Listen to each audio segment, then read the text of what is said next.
underrepresented groups being adversely affected by the coronavirus pandemic and their activity levels, particularly lower socioeconomic groups, ethnically diverse communities, disabled people and people living with long-term conditions.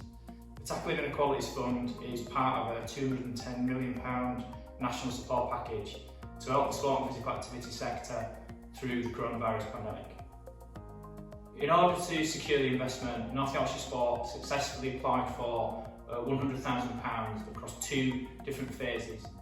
To obtain the funding, North Yorkshire Sport had to be really clear on what the emerging issues were from the pandemic and where we saw this investment being placed into organisations who could most help those being disproportionately affected by the pandemic.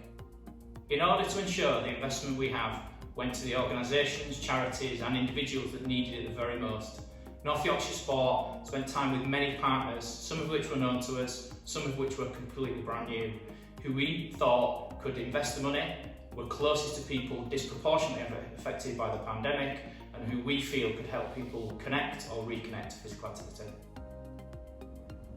The funding has enabled us to distribute £95,000 of Tackling Inequalities money in the 2020-21 year, and this has gone out to charities, groups, organisations who have been supported to keep people active, connect to physical activity, particularly throughout lockdown periods. Some of the investment has gone to organisations who've taken face-to-face activities and moved them online, and as lockdown has eased, some of this funding has helped them restart this activity in a socially distanced way. Some investment has gone to organisations that if we didn't invest in them would have struggled to survive and may not have been around for participants as restrictions were being lifted. Of the 24 organisations funded through Tackling Inequalities this year, 16 have never received Sport England investment or North Yorkshire Sport investment previously. This is a huge shift and shows that we have expanded the reach of this programme into organisations who are non-traditional but who we know can help people who are struggling with their activity connect to sport and physical activity. The challenge we identified through the Growing Up in North Yorkshire survey was that in primary schools across Richmond, 17% of young people reported low levels of resilience. In secondary schools, this figure had increased to 47%. Also in Richmond, 7% of children and young people reported low levels of well-being. After successfully delivering the Achieve programme across other areas in North Yorkshire, and with evidence to support the use of physical activity, including sport, to help young people, we are confident that this intervention can help young people in Richmond to develop their confidence, mental and physical well-being, their resilience, and also help them raise their aspirations. Our successful application awarded us over £20,000 to work with 3 secondary schools and 5 primary schools across the Richmondshire district.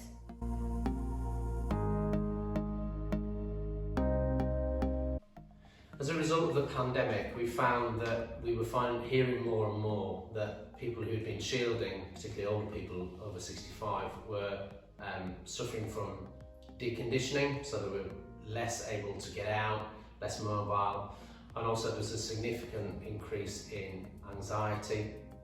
So as things started to open back up, even if people were able to get out, people were starting to feel a bit more anxious and uncomfortable in doing so.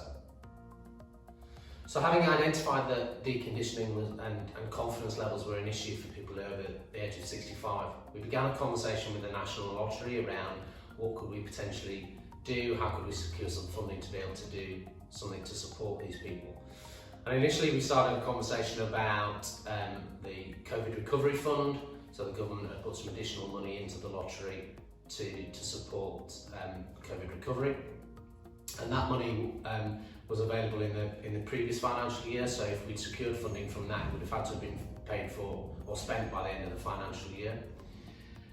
Through the conversations, we agreed with the lottery that those timeframes didn't really work. They didn't really work for us, and they didn't work for the lottery, and more importantly, they didn't work for the people that we were going to try and support. So fortunately, the lottery were very keen on the programme, were very keen to develop those conversations with us. So after a number of months discussion and to and fro, they came back to us and offered us £100,000 to support the programme over the calendar year 2021, and that's what we've now got. The main reasons that the bid was successful and that we were able to secure the funding was that the approach of the lottery was conversation, so it wasn't a cold application from us. We were able to develop the bid, we were able to develop what it was that we were going to deliver, what the outputs were going to be, and more importantly what the outcomes were going to be. And from our point of view, we were able to use our insight and intelligence that we'd gathered through our work with our partners and other programs that we've been doing over the COVID period.